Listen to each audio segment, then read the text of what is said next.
Middlemarch by George Eliot. Chapter 35. Non, je ne comprends pas de plus charmant plaisir que de voir d'héritiers une troupe affligée, le maintien interdit et la mine allongée, lire un long testament, ou pâle, étonné, on leur laisse un bonsoir avec un pied de nez. Pour voir au naturel leur tristesse profonde, je reviendrai, je crois, exprès de l'autre monde. Regnard, le légataire universel. When the animals entered the ark in pairs, one may imagine that allied species made much private remark on each other, and were tempted to think that so many forms feeding on the same store of fodder were eminently superfluous, as tending to diminish the rations. I fear the part played by the vultures on that occasion would be too painful for art to represent, those birds being disadvantageously naked about the gullet, and apparently without rites and ceremonies. The same sort of temptation befell the Christian carnivora who formed Peter Featherstone's funeral procession, most of them having minds bent on a limited store which each would have liked to get the most of. The long recognised blood relations and connections by marriage made already a goodly number, which, multiplied by possibilities, presented a fine range for jealous conjecture and pathetic hopefulness.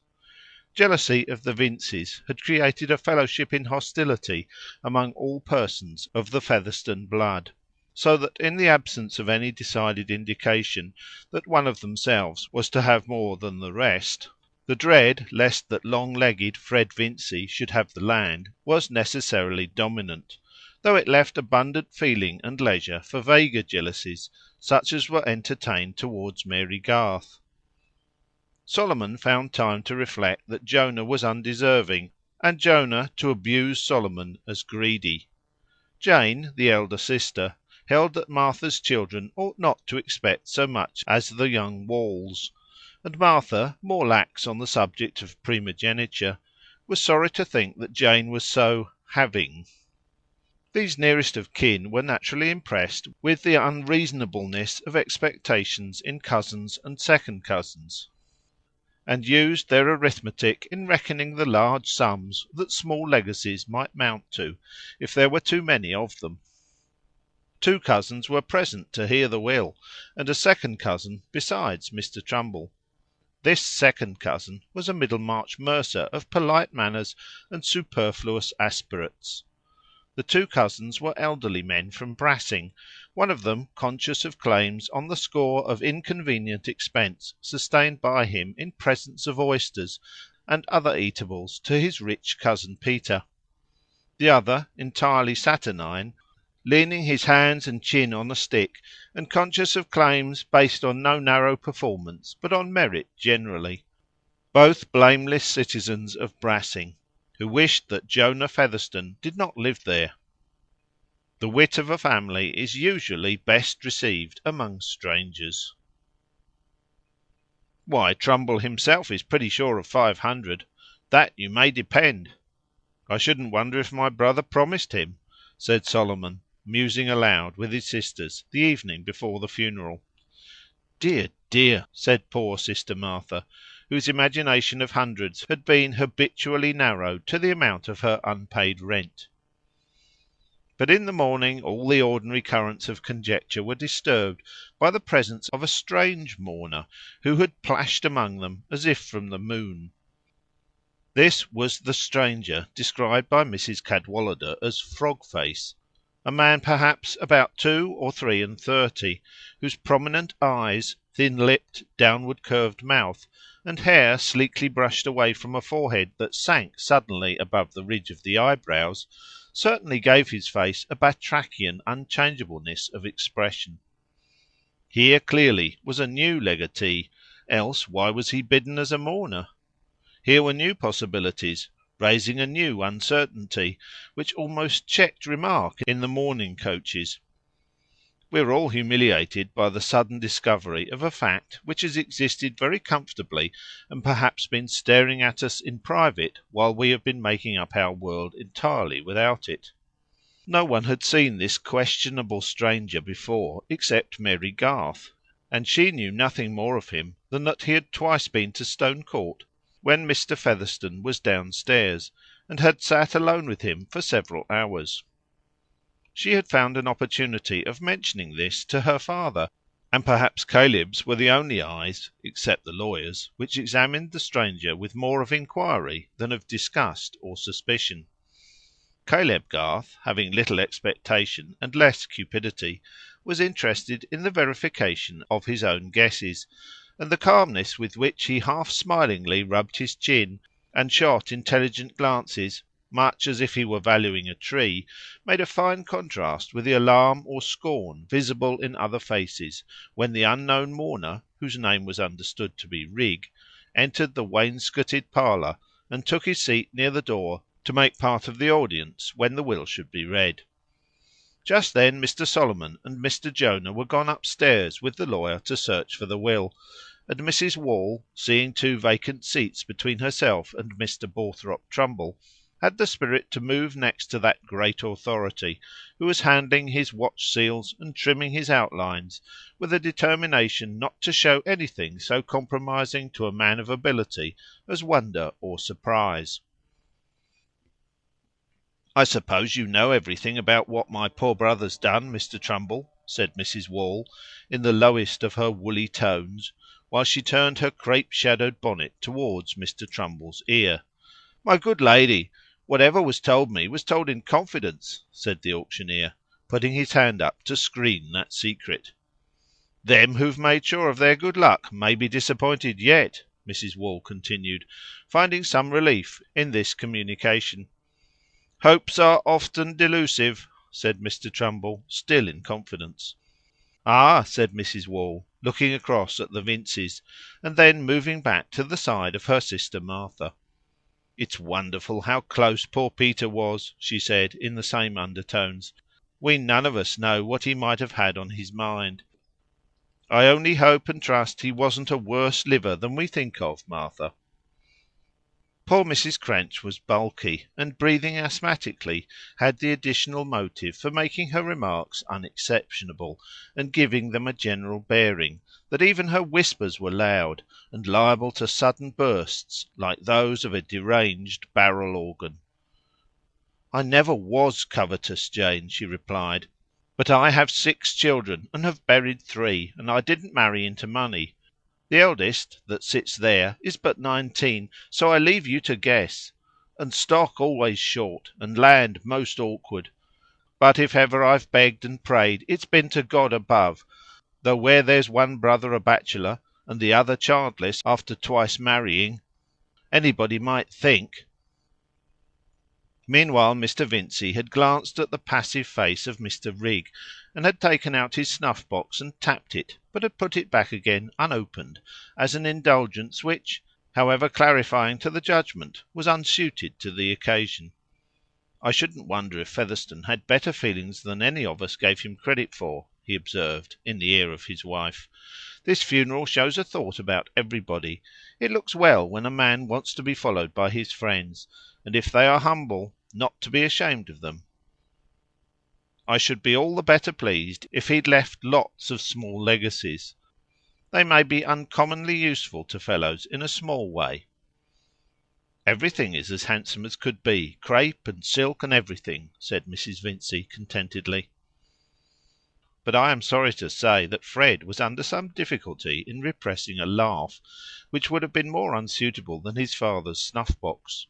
Fred had overheard Mr. Jonah suggesting something about a love-child, and with this thought in his mind, the stranger's face, which happened to be opposite him, affected him too ludicrously.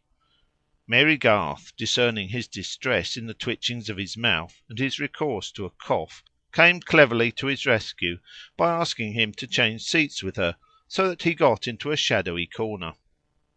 Fred was feeling as good-naturedly as possible towards everybody, including Rigg, and having some relenting towards all these people who were less lucky than he was aware of being himself, he would not for the world have behaved amiss. Still, it was particularly easy to laugh.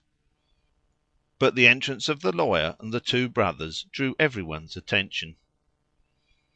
The lawyer was Mr. Standish, and he had come to Stone Court this morning, believing that he knew thoroughly well who would be pleased and who disappointed before the day was over.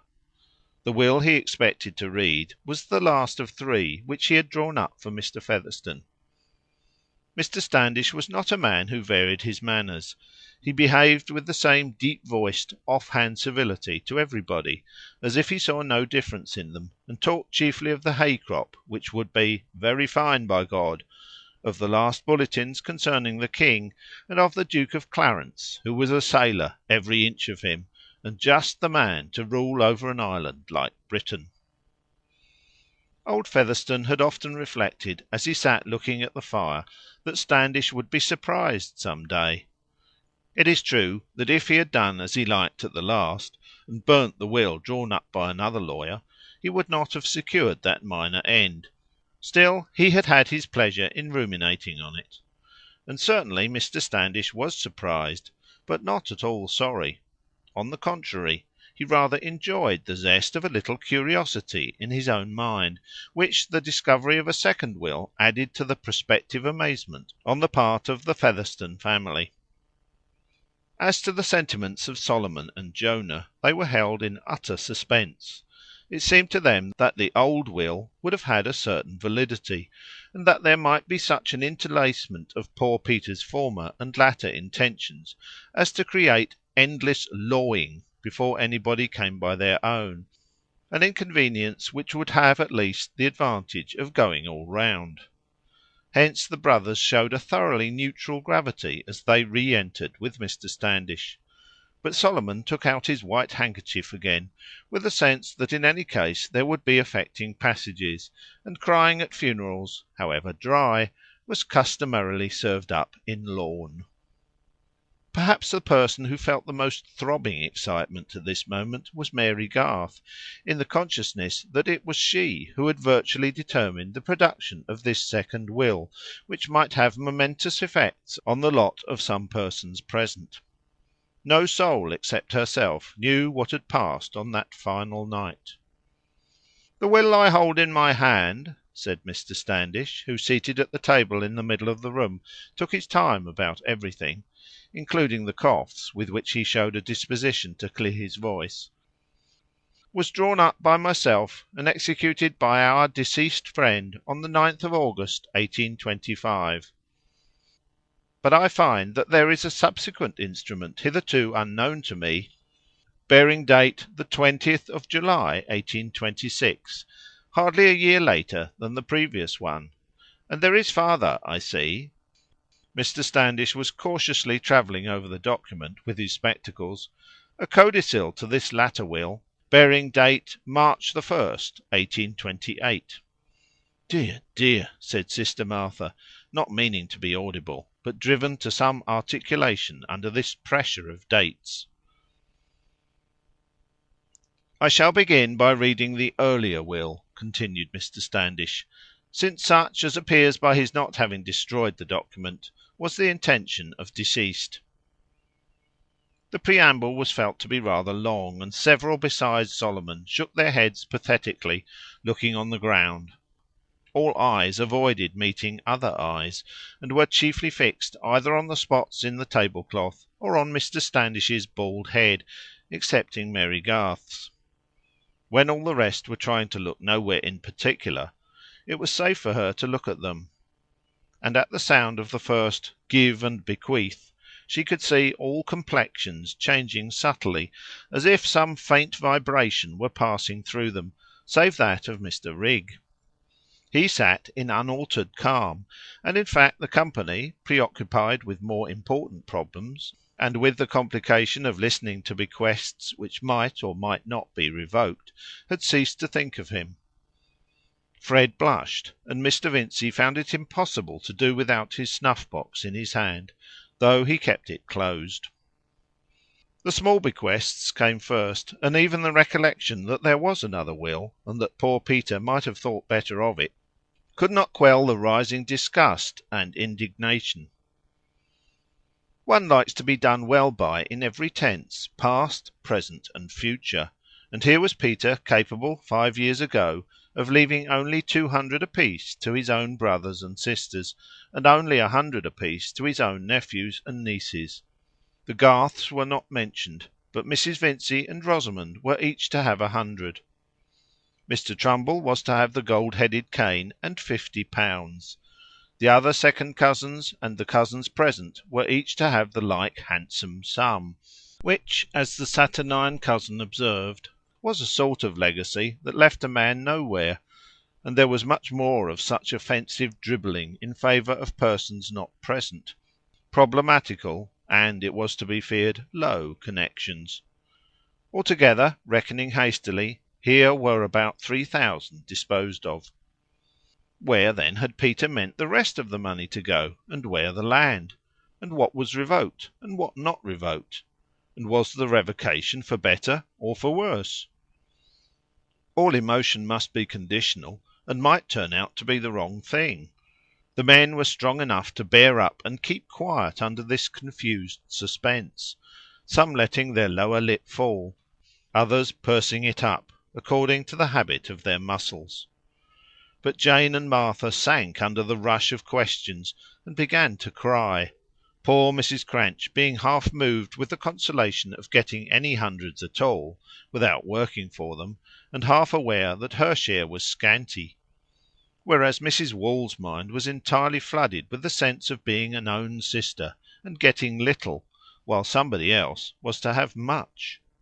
The general expectation now was that the much would fall to Fred Vincy, but the Vincys themselves were surprised when £10,000 in specified investments were declared to be bequeathed to him. Was the land coming too? Fred bit his lips. It was difficult to help smiling, and Mrs. Vincy felt herself the happiest of women. Possible revocation shrinking out of sight in this dazzling vision. There was still a residue of personal property as well as the land, but the whole was left to one person, and that person was, oh possibilities, oh expectations founded on the favour of close old gentlemen, oh endless vocatives that would still leave expression slipping helpless from the measurement of mortal folly. That residuary legatee was Joshua Rigg, who was also sole executor, and who was to take thenceforth the name of Featherstone. There was a rustling which seemed like a shudder running round the room. Every one stared afresh at Mr. Rigg, who apparently experienced no surprise. "A most singular testamentary disposition!" exclaimed Mr. Trumbull, preferring for once that he should be considered ignorant in the past. "But there is a second will, there is a further document. We have not yet heard the final wishes of the deceased." Mary Garth was feeling that what they had yet to hear were not the final wishes. The second will revoked everything except the legacies to the low persons before mentioned, some alterations in these being the occasion of the codicil, and the bequest of all the land lying in Lowick parish, with all the stock and household furniture, to Joshua Rigg.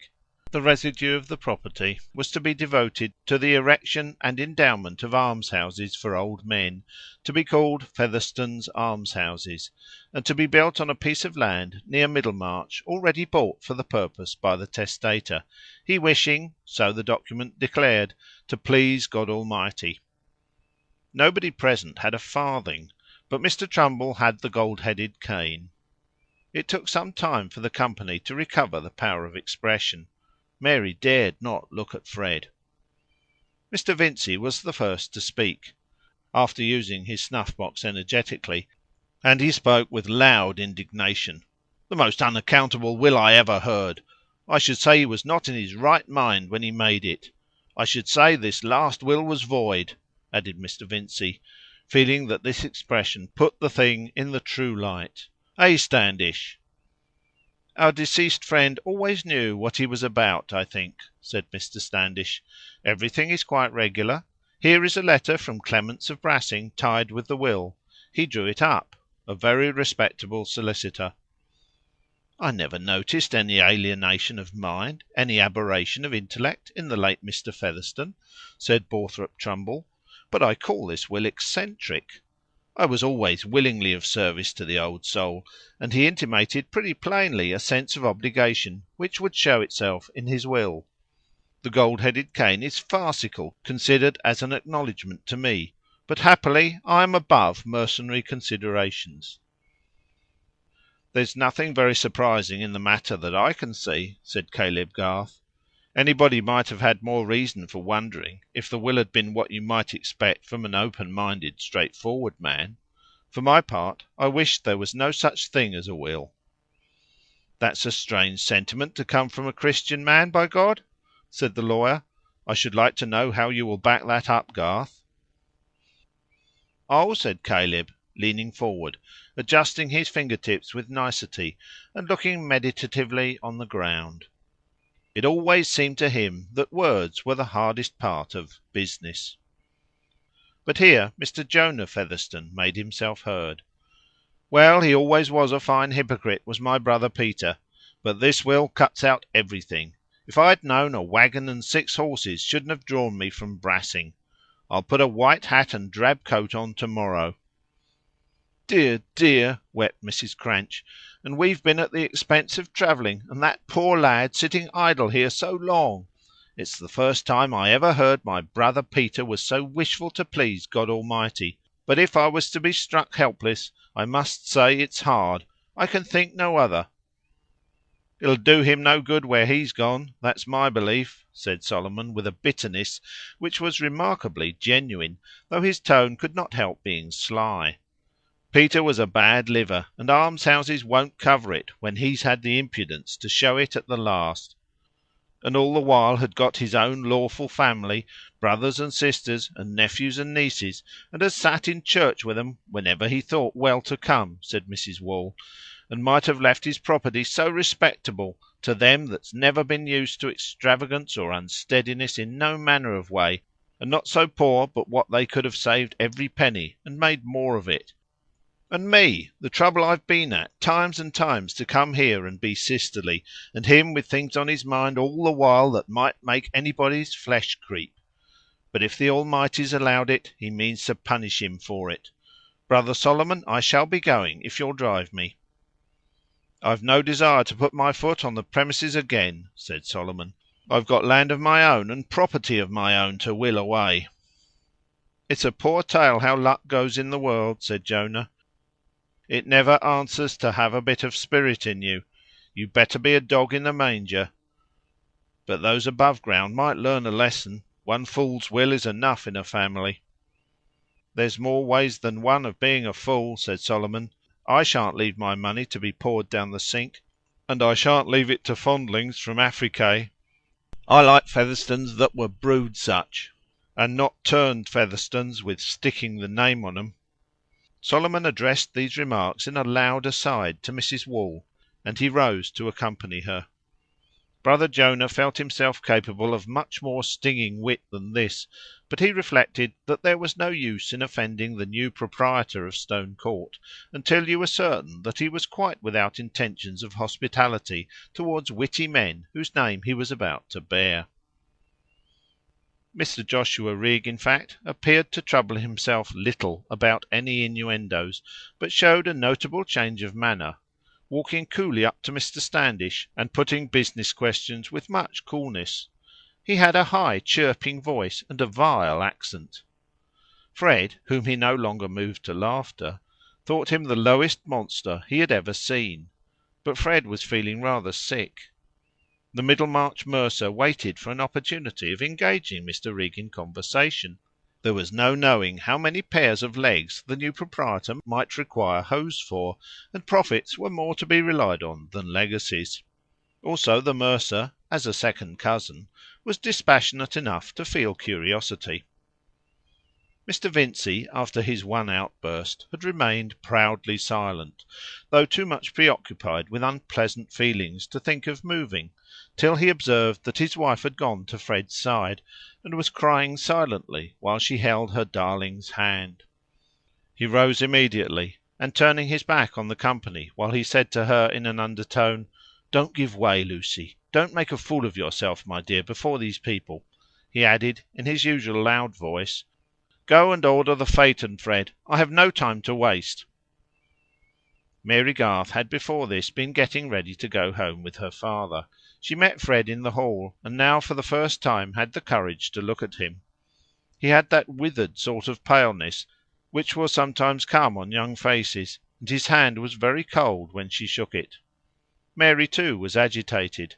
She was conscious that fatally, without will of her own, she had perhaps made a great difference to Fred's lot.